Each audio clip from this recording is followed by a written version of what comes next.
Let's hit it.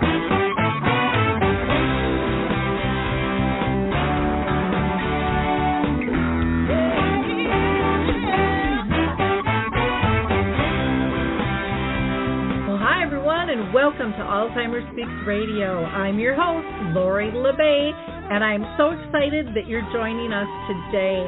We are going to have a fascinating conversation as usual as we learn from people all around the world at all ages and stages of life. Stay tuned as we shift our dementia care from crisis to comfort. All right, here we go. What you think about, you will bring about.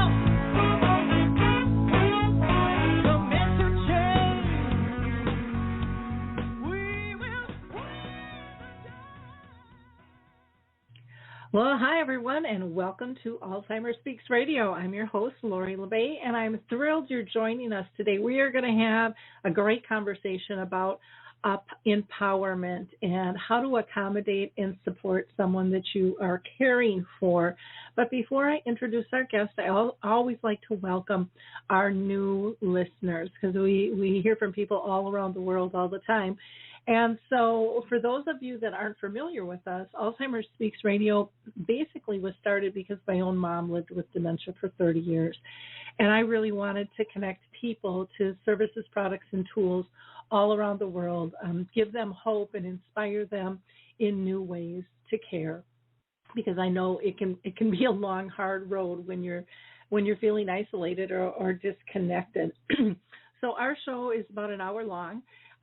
We are not about sound bites. We are about sound information and conversation. So maybe you can be our next guest. Everyone is welcome, from those diagnosed, family and friends that are caring for a loved one, to a whole array of business professionals and artists and performers. So we've had authors, movie directors, singers, songwriters, activists, advocates, researchers, you name it. And you know, I think stories are really powerful, and I think that's how we change our mindsets is actually by touching people's hearts through real, authentic stories.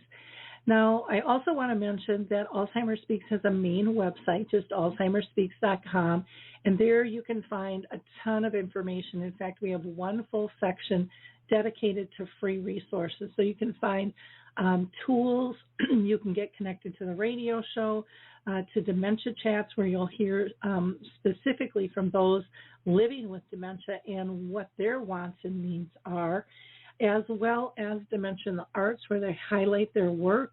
If you're interested in, becoming part of the Purple Angel movement or a dementia-friendly group or memory cafes, we can help you out with that and so much more. So just go to alzheimerspeaks.com for that information. We also provide programs and services and help people with their marketing and so forth, etc. And I am very excited. Betty the Bald Chicken is a key note story that I have told for years and years, and people have asked me to put it in book form. We are in the process of just doing the final editing of that. And so Betty the Bald Chicken, Lessons in How to Care, which is a children's book, is available to pre-order right now through our site, or you can wait until it is live. But very, very excited to get that off into the public's hands. And it's not just dementia specific. It deals really with any diversity. So whenever you don't feel like you fit in, if it's bullying, if it's divorce, if it's a death, the list goes on and on. We've all been there. We know it doesn't feel good, and we know there's better ways to care. I'd also like to give a shout out to the Footbar Walker and to the Adaptive Equipment and Caregiving Corner. So let's go ahead and introduce our guest today.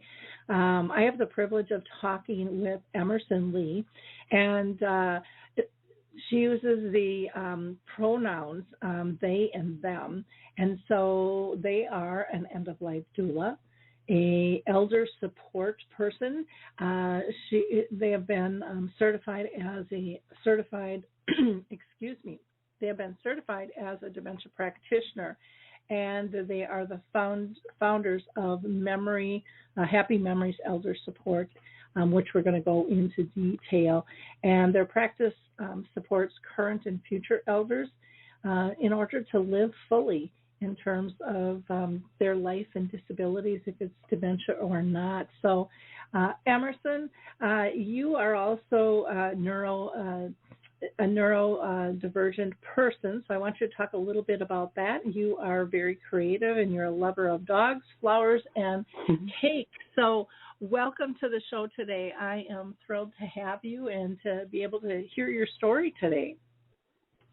Hi, Lori and everyone. Thank you so much for having me today. It's such an honor to be a tiny part of what is this whole global network of, as you mentioned, all these resources. You're right. I'm neurodivergent, which is a new discovery for me. And it's interesting because one of the first questions people ask, I'm sure you've experienced too, is how did you get into dementia care? And it's been interesting lately to realize that I got into dementia care because my brain is different. And so I feel comfortable around other people with different brains. And I always felt a sense of kinship and solidarity with people living with dementia. It felt like I was spending time with friends more than caring for someone. So that's been a really cool thing to explore. As a neurodivergent person, I'm autistic and have ADHD. And I am still exploring all of the overlaps of kinship and, how we can understand each other better through having different kinds of brains. Wonderful. Well, thanks for sharing that. Sometimes that's difficult for people to talk about when it touches them personally. A lot of times it's easy to talk about everybody else's issues and stuff. Yeah. and yet I think, this is so common. And, we're all a little bit different and we're wired differently. And that's how we can better understand to work together and develop friendships and bonds and be supportive is having a better understanding. So thank you for that. I wanted to ask you, because I ask all my guests this, if they have been personally touched by dementia in their own family or circle of friends. So have you had any relatives or friends that have been diagnosed with dementia?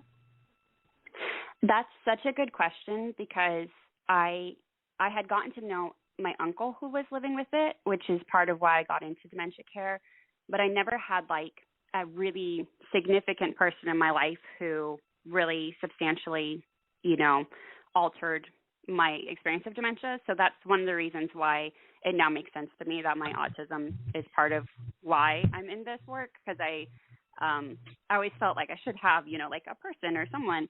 And now I'm like, oh, maybe it was me in some ways.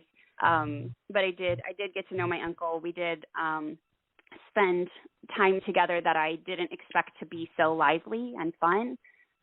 He had always been a health nut, and we found ourselves eating burgers and playing silly games, things like that. And so he wasn't kind of the huge driving force it is for some people like your mom and your 30 years together, but he was certainly one of my first friends with dementia.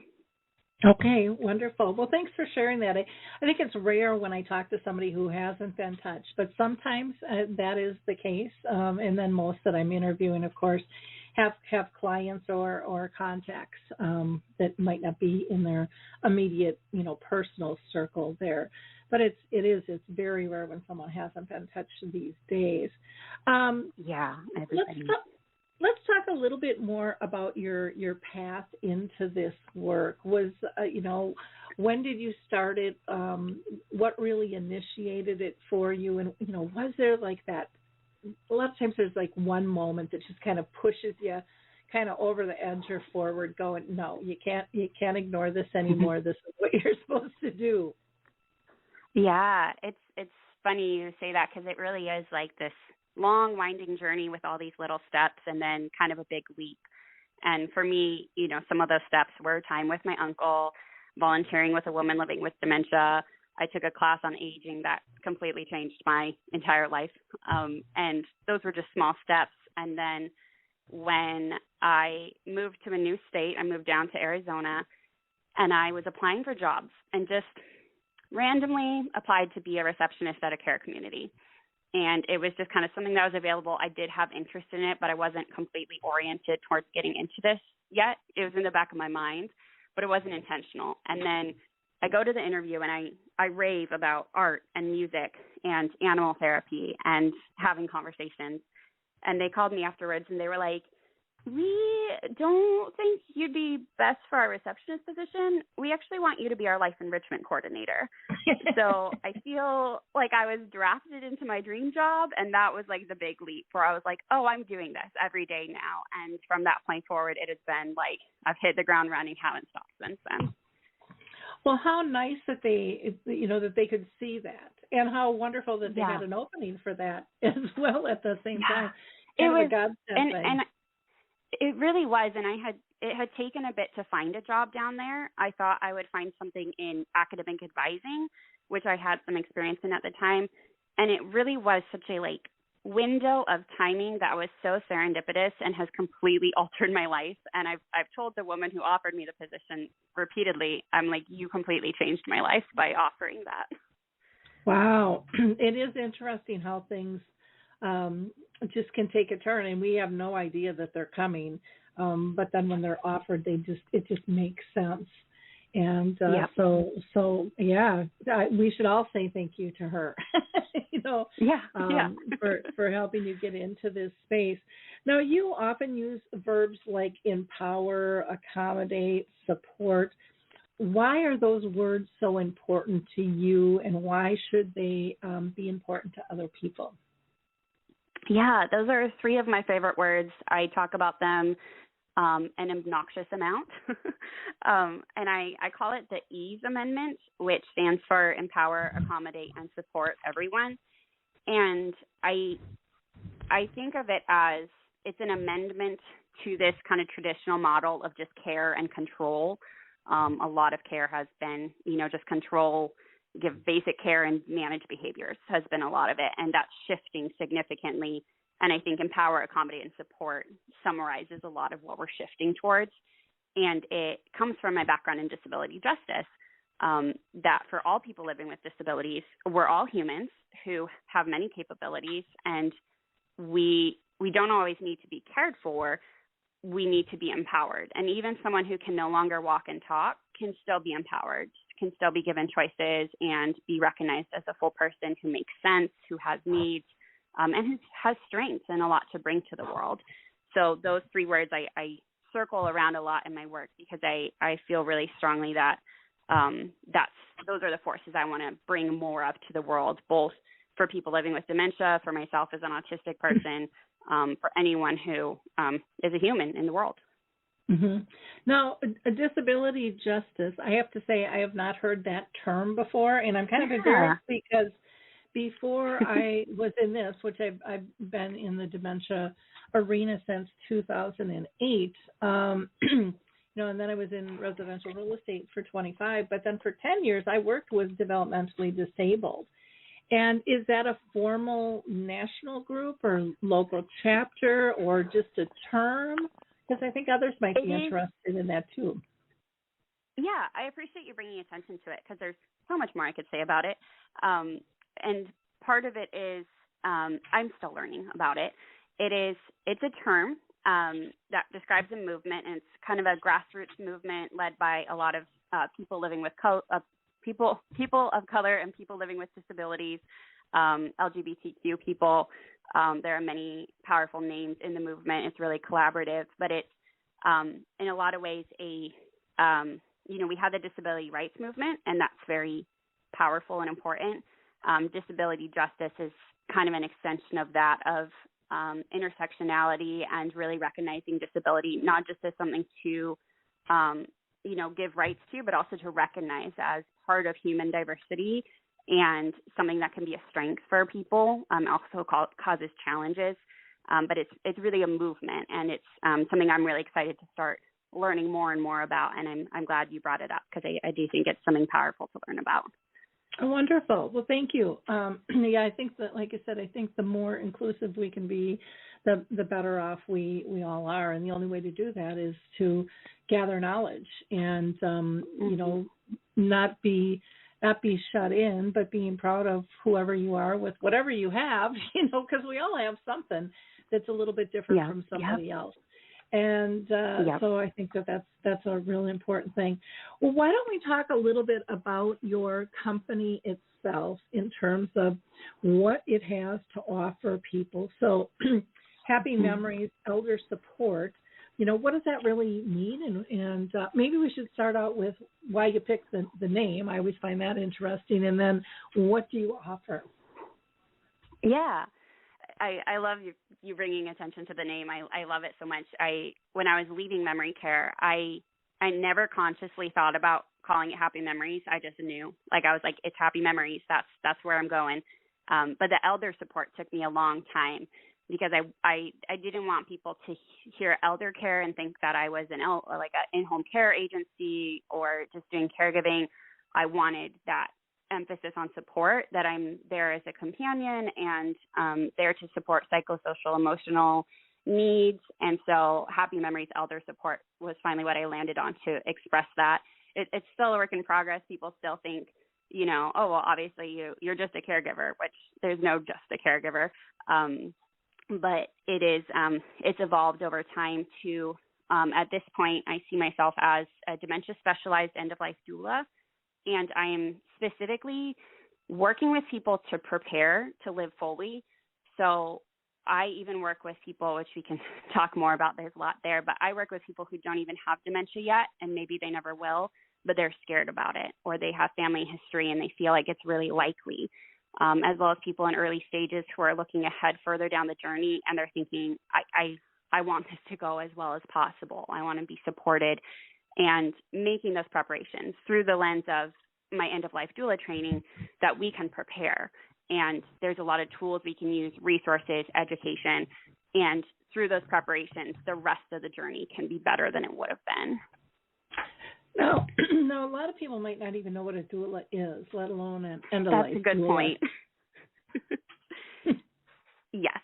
I can explain. So I forget sometimes. If people are familiar with a doula for birth, a birth doula, like a midwife, supports someone through the emotional, practical, logistical labor of bringing a human into the world.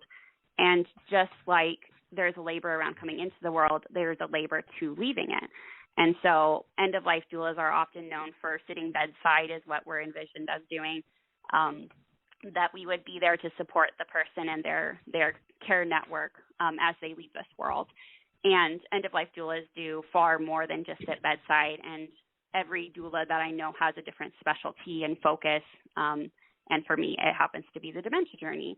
So it's the kind of core work of a doula is to be a companion, to be an advocate, to help people find resources and feel empowered as they leave the world. Wonderful. Now, is there a certain time that somebody should call you in? We know dementia is at this point it's a terminal disease. At what stage do people call you in? And are there different stages in which you can help? Yeah, that's such an interesting question because it's changed recently, or it's become more clear. And, initially I and other people thought that I would be doing consultations with caregivers and people currently living with dementia. And I recently have launched an end-of-life planning tool that is actually for everybody everywhere. And so instead of having people wait until they're in crisis and hire me to consult with them, I want anyone anywhere to start with this tiny little tool. It's not waiting till it kind of snowballs to a point of significant need. It's having this in your pocket already. That's a lot of my focus now is what can I give you to put in your pocket so that as you move forward, wherever you encounter dementia in your life, you'll feel more empowered and prepared for it. So the short answer is everybody everywhere can benefit from some of these tools. Okay. And when you say have it in your pocket, is it something that can physically fit in your pocket and you carry around with you, or is it just is that just a term that, you're prepared? It is both figurative and literal. One of the tools that I have, it doesn't technically fit in your pocket, but it is one page.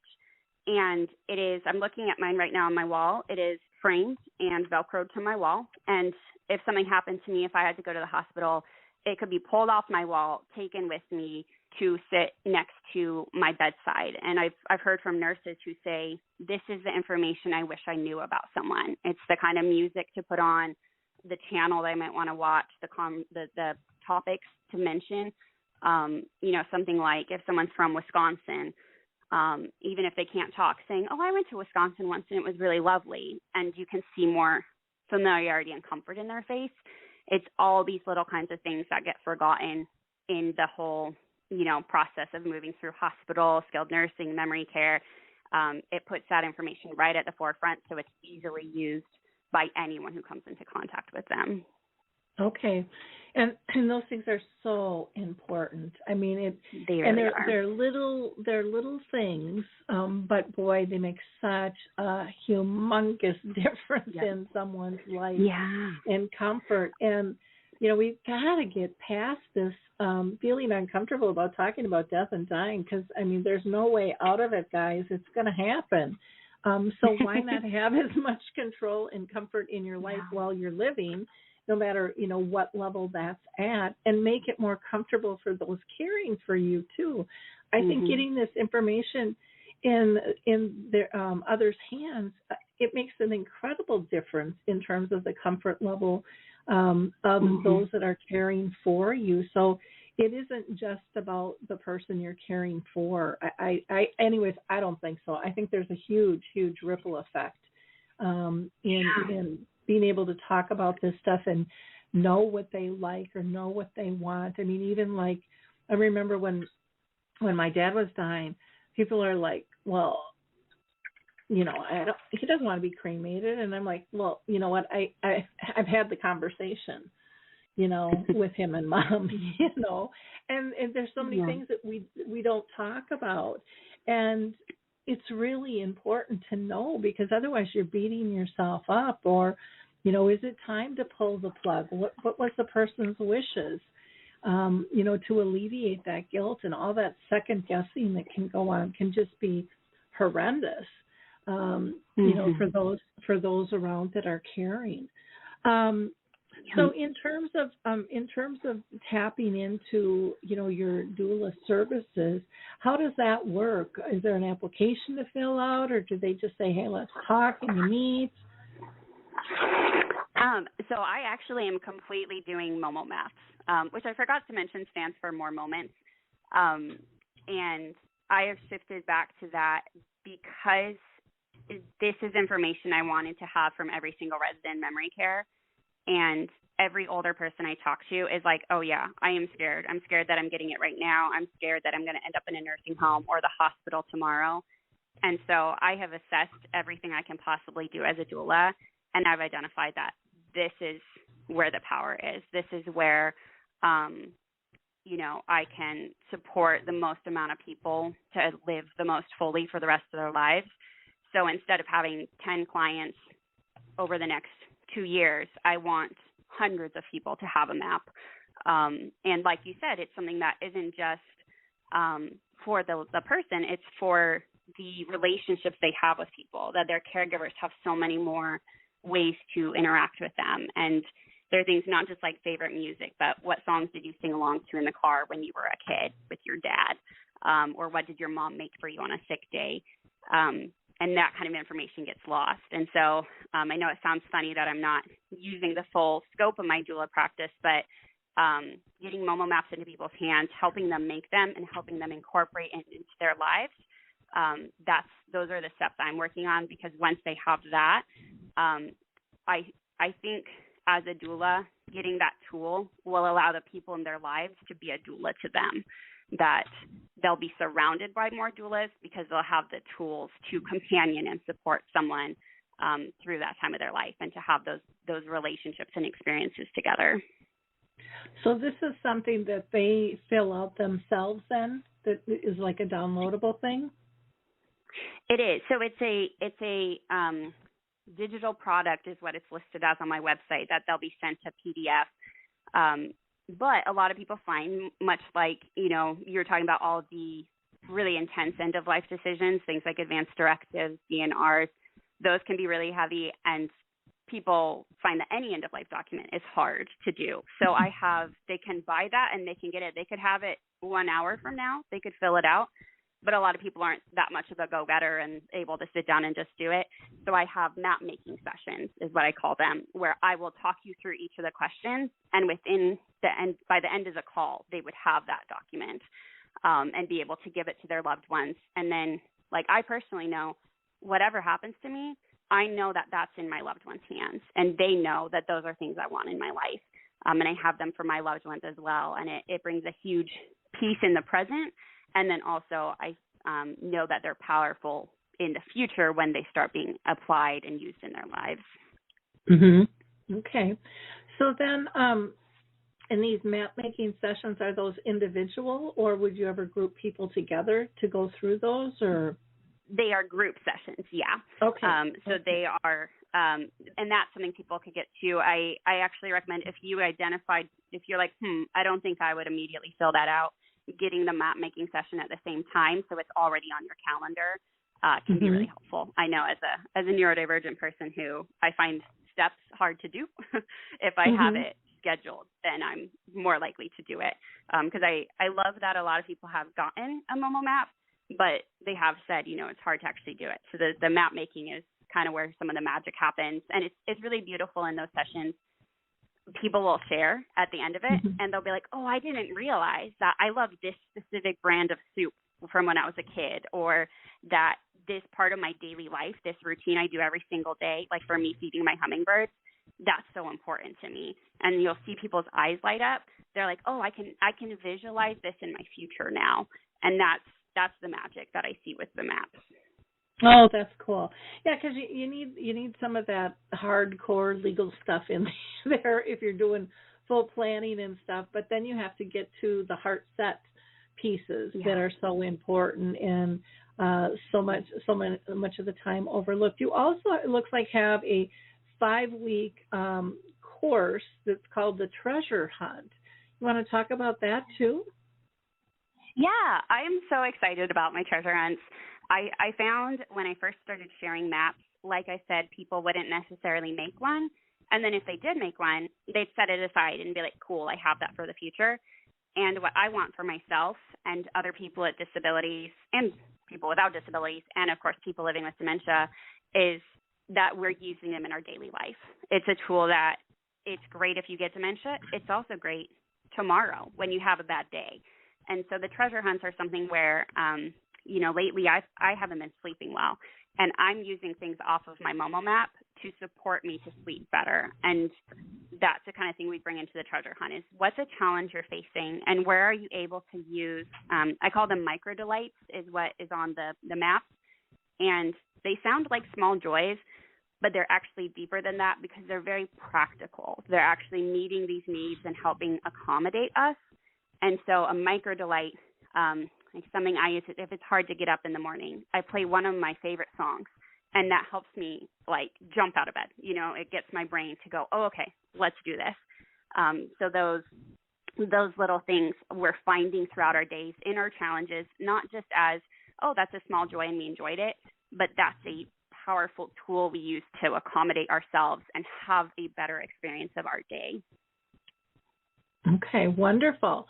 Well, that makes a ton of sense. And then you have again the Power in the Pocket section. It says here that's a free mini course that's available to groups like senior centers and community groups or aging councils, and I'm even thinking family councils, memory cafes. There's so many different groups that I think this would be really, really powerful for. How long are those little mini? Is that little mini course that's free? Yep, that's a free, just 1 hour session. And my dream is to go to as many senior centers as possible. And like you said, memory cafes, family groups, really anyone, and make those. There's a mini map that is there's just 3 pieces of information. And even those 3 pieces of information have a ton of power. So you can start to see how those feel in your life.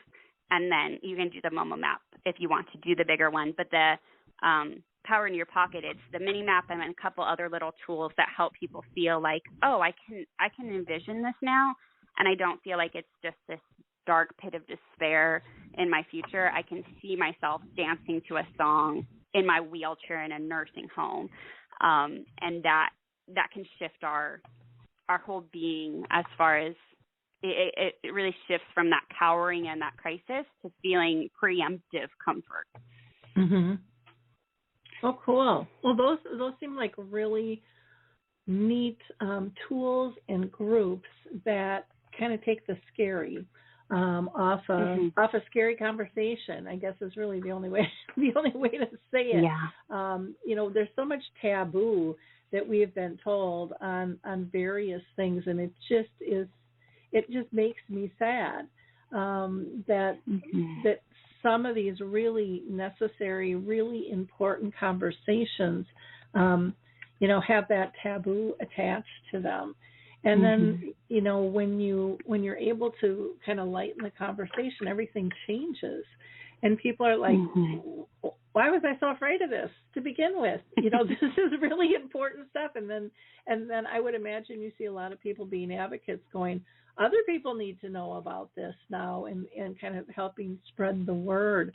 But, it's getting all those little raving fans out there to kind of break through the barriers that have been built up for so many years. So kudos to you. Those are really, really neat things. Now, do you have other services that you want to talk about as well, or? The Momo maps are the one I really want people to know that they exist. Like I said, I wish my residents, my friends in memory care had that now. And so that's the big one. But it may be helpful for people to know I do offer something called From Panic to Power as well. And that's, like you're saying, shifting the scariness and the stigma to say, hey, there are people living with dementia, and they're really powerful advocates that we can learn so much from. And there's so much to learn about their experience, about the possibilities of living well, new ways of connecting with people that maybe aren't based on logic and verbal communication. And then we also, in that course, make some of these preparations. So that course, From Panic to Power, can really shift us from panic to power and help us feel like we're more prepared for whatever may come. And I love that term, panic to power. I think that's absolutely fantastic. It's one of those things people just don't really think about what's holding them back. And because, again, we're all kind of in denial, when we're falling into that rut of reality and getting to the other side. So kudos to you for helping people make that shift. Now, one of the questions we had talked about, and I think we've already covered it, but I want to make sure, and that is, were there any other offerings in 2023 that you wanted to highlight? Yeah, the Momo map, the map making sessions, and the treasure hunt are the big things, and that's shifted a bit since we had first talked, you and I initially. It's funny having a business, and you probably understand this, that a lot of times it's like a puzzle, and you think you're filling out one puzzle, and then all of a sudden, things shift and everything falls into place. And I feel like the maps and the treasure hunts feel really aligned for me. It feels really powerful, and I'm excited to explore that with people. So 2023 feels really, it feels like a treasure for me to find the treasure hunt. Yeah, well, and I think there's a lot of shifting going on this year. Just about everybody I talk to is saying that they're feeling this shift in terms of what they're going to deliver or how they're going to deliver it, or even, there's a lot of people, changing jobs altogether and saying, this does not align with me anymore. And so I think it's great that you're in tune with that. One thing I did want to ask you about was with the Momo maps, when I'm looking at your website, it mentions the value is $35, but it says self-selected pay. And then you've got $7, $14, $35, $49, and $70. Can you explain that to people in terms of what that means in terms of their choice, just to make sure that that's clear for them? Yes, I appreciate you bringing attention to that. It is very important to me that whoever wants one can get one. And I didn't want, so I did some research and some talking with people and assessing the value, and 35 is more aligned with everything that went into it, and it's designed to have multiple copies given to many people. But I just want it in people's hands. And so the $7 option, if everybody ever got it for $7, I'd be happy, because that helps me pay the administrative costs, and then it's in their hands. So for people who see that, if they want to, if they're able to pay the actual value of 35, some people really want to pay a higher amount to get it into more people's hands. But if people see the $7, that is a completely legitimate option, and I want people to feel completely free to choose any of those options. Okay, sounds good. Are you a profit or a nonprofit company? Some people might be asking that as well. I am a profit, but I like to think of myself as an anti-capitalist practice more than a business. So that's something you can see in my work, is that I don't do any ads or sponsorships. That may evolve eventually if it feels heart-centered. But as of right now, I am just operating to meet my basic needs. I'm intentionally not maximizing profit. But yes, I am a technically for-profit, not profit. Well, and I think sometimes those titles just drive me crazy, because everyone assumes if you're a profit, you're making big money, and that's not always the case. Yeah. I'm a for-profit too, and I have a very big brand, but that does not mean that I have a very big income, And especially because you're doing such heart-centered work that you're connecting so many people, like your profit in your reputation and how many people you're connecting, and it's massive in that regard. And that's what I want as well. I want that the impact more than the profit. Yeah, and it is interesting though that there is a definite kind of line between even who can apply for grants or even recognitions. You can be government, you can be academic, you can be nonprofit, but a lot of times the for-profit are pushed out, and it's like there's a lot of good being done in the for-profit sector, just like there's some not so good things done in the other sectors. No sector is perfect, and I think it's about working together and really being cause and purpose oriented, and not locked into the numbers so much in terms of that bottom line, which drives a lot of businesses these days. I don't care where they're at, and I think sometimes it can lose the creativity of what's needed to really meet society's needs by not being open. And a lot of times I think companies think they are, but I just like a lot of people think they're very open. And then when it's kind of pointed out, but no, you kind of snubbed that person, or you really didn't include them in. And they're not even really aware that that's happening, so much of the time. And I think we all have to just get better at being more inclusive, looking bigger picture, and, we'll just be a better world, all the way around. One of the questions I wanted to ask you was, who do you want to work with, and how can those people find you? Yeah. And that might be both partnerships in work, and then those that are, your true clients as well. So feel free to answer either or both. Yeah. One of the ways, as you know, with businesses, they talk about an ideal client, things like that, which has always been hard for me. But what makes it really easy is thinking about the first resident I ever worked with, or one of the first ones. And her name, which is not actually her name, but the name that I use when I talk to people is Nancy.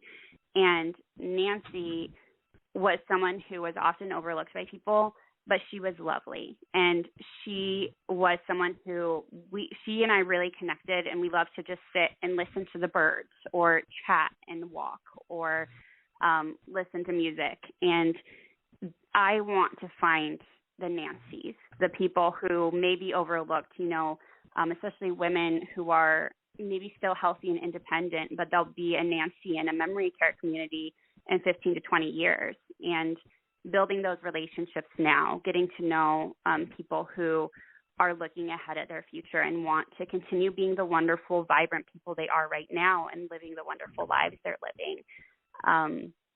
So I really want to find those Nancys, or Bobs, because I've known a lot of Bobs who are fantastic too. And one of the ways I do want to find them, you mentioned people I could partner with, and I really think a lot about senior centers, because senior centers are so full of vibrant, often still fairly independent and healthy elders who are looking ahead of the future. And I've worked in senior centers before where you have someone who's there and then they go to the hospital and then they're in assisted living and you never see them again.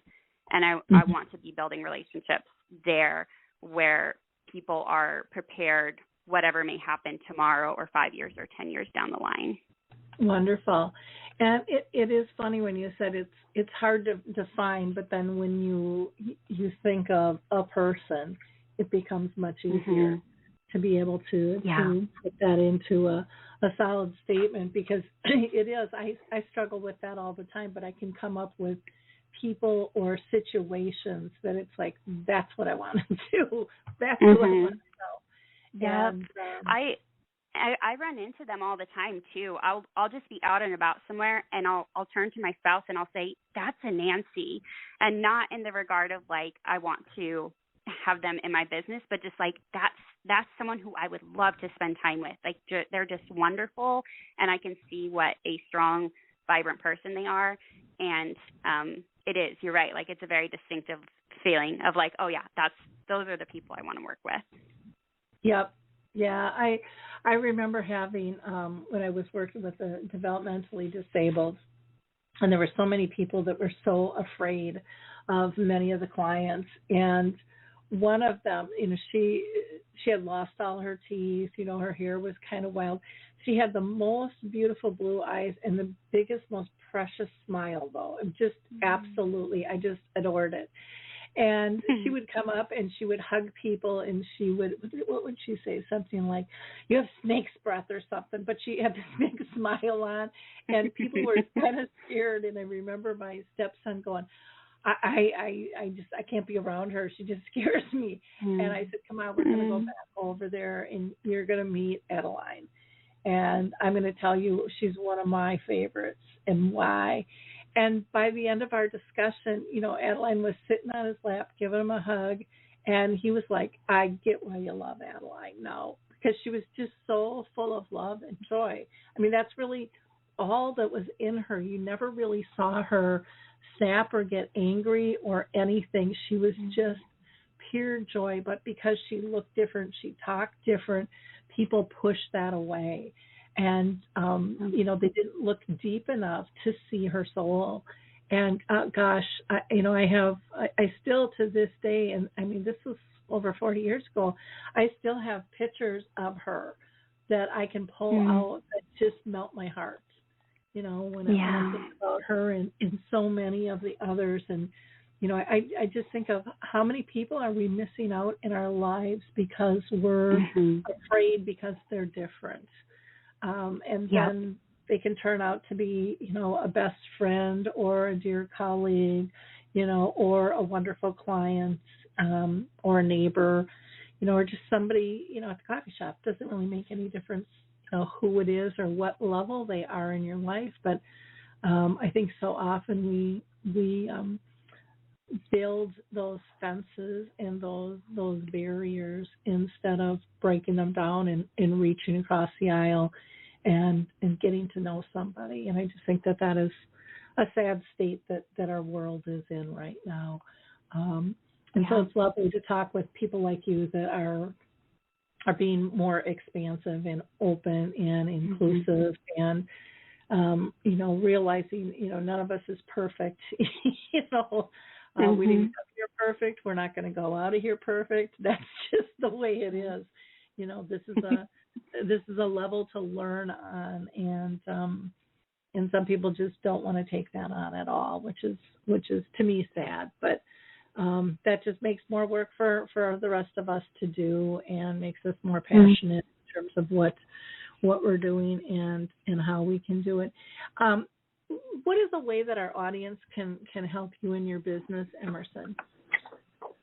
Yeah, the thing I've said multiple times, the thing that I really want is people just to know about the Momo map. And so even, maybe you don't get one, but just telling people, being like, there's this tool and maybe it could help us in our futures.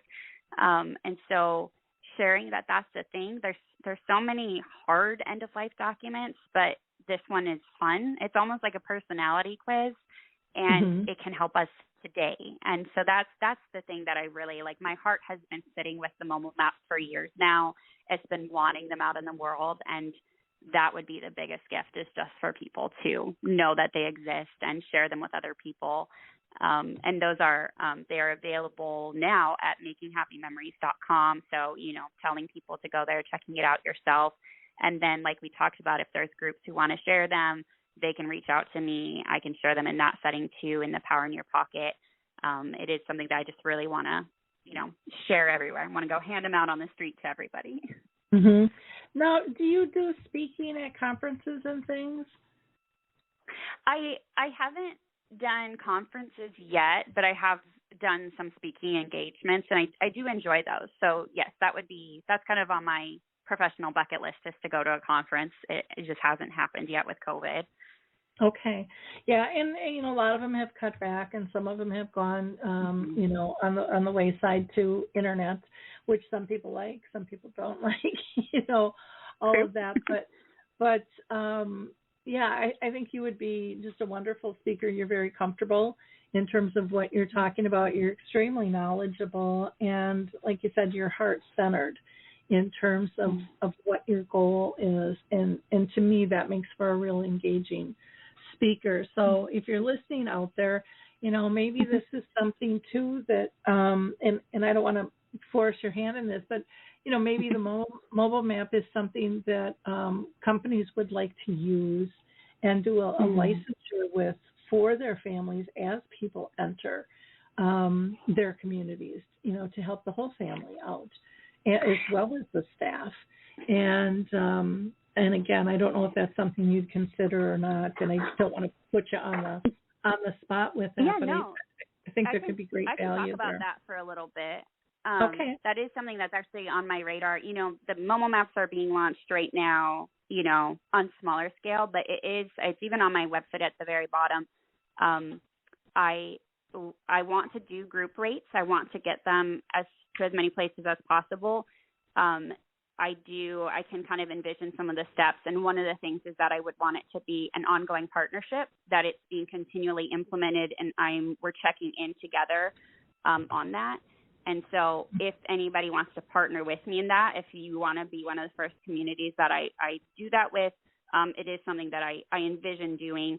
I will say I worked in memory care during a COVID outbreak. That was very traumatizing to me. So I am very trepidatious around the big companies, but there are some wonderful smaller communities that I can definitely see this going into. And then if it, gets bigger and gets into the bigger ones, that's great too. But right now, yes, I'm open to partnering with smaller communities. Oh, cool. Well, that sounds wonderful. And I think it's really important. I think COVID has brought about more partnerships because dollars are tighter, staff is tighter. I mean, everything. We just have to tighten up, and we have to work better together.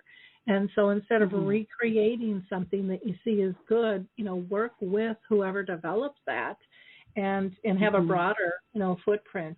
That's my belief anyways. But, well, this has just been a wonderful conversation. Is there anything that we haven't covered that you would like to cover?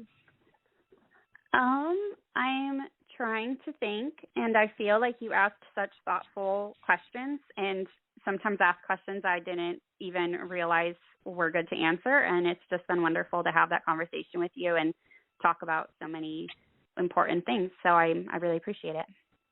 Well, I appreciate your time today. Again, people can reach you by going to your website, makinghappymemories.com. They can also email you there at emersonlee@makinghappymemories.com. You're also on Instagram as Let's Make Moments, and on Facebook as Happy Memories Elder Support. And then, are you comfortable giving out a phone number? Some people are, some people aren't. So I always like to ask that before I state that. Yes, I have a work number set up specifically for that, so people can call and text me anytime. So it's 360-972-6076. And I appreciate that you brought that up, because for some people, we know they're not going to go on a website or on a social media platform. And if they want to call and talk to me, or whatever works for them, I want to reach them in that platform, meet them wherever they're at. Well, that's nice. I don't give out my phone number, not because I don't want to, but I just get so many spam and prep calls that I just don't give it out. And so I will once I connect with people online. So I should just let people know that's kind of how I work. I'm not trying to be a snub, because I love talking on the phone. It's how the world is these days. It's all shifting. So, I always think people might want to use the phone, and then everybody has figured out Zoom and is more tech savvy than I am. So I think that's just how they are now. Yeah, Zoom is nice and easy, and it's wonderful when it works. But every now and then they do upgrades. I was on it the other day, and it seemed like every meeting, one person had multiple people, kind of a strip over their head with multiple people flying in. They were all within our group, but they were all black and white. But I'm like, gosh, if anyone, has epilepsy, this is not good. We need to turn this video off because it was just so hectic and stuff. But that too will, I'm sure, they'll work the bugs out of that and stuff. So, and social media and technology is forever changing. So it's one of those things we have to get used to. And people are, like you said, very specific on how they like to communicate. I know my daughter's in her mid-30s, and I mean, gosh, rarely does she answer the phone or listen to her messages. It's text me, and stuff, and same with emails and things. So everyone's a little bit different. And again, another reason we have to be more inclusive and open-minded. And our way isn't always the only way or the right way. There's much to learn from many people. So again, Emerson, thank you so much for your time today and the work that you're doing to make the world a better place. I really do appreciate it, and I'm sure our audience does too. Again, for our audience, please like, click, and share, and check out the Momo map and see what you think. It looks really interesting. And again, if you're looking for an end-of-life doula, Emerson offers a lot of really cool practical things that'll make not only the person's life with dementia better, but yours, for those who are caring for them and love them as well. So until next time, we will talk soon, everybody. Bye-bye.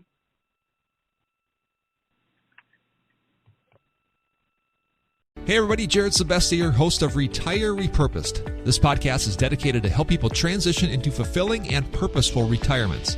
Retirement is a big life change. In fact, the two most dangerous years of a person's life are the year they were born and the year they retire. Few people could just flip the switch from working a career 30 or 40 plus years, retiring on Friday, without methodical steps to living what we call a repurposed retirement. To listen now, search Retire Repurposed on your favorite podcast platform, Senior Resource, or Life Audio.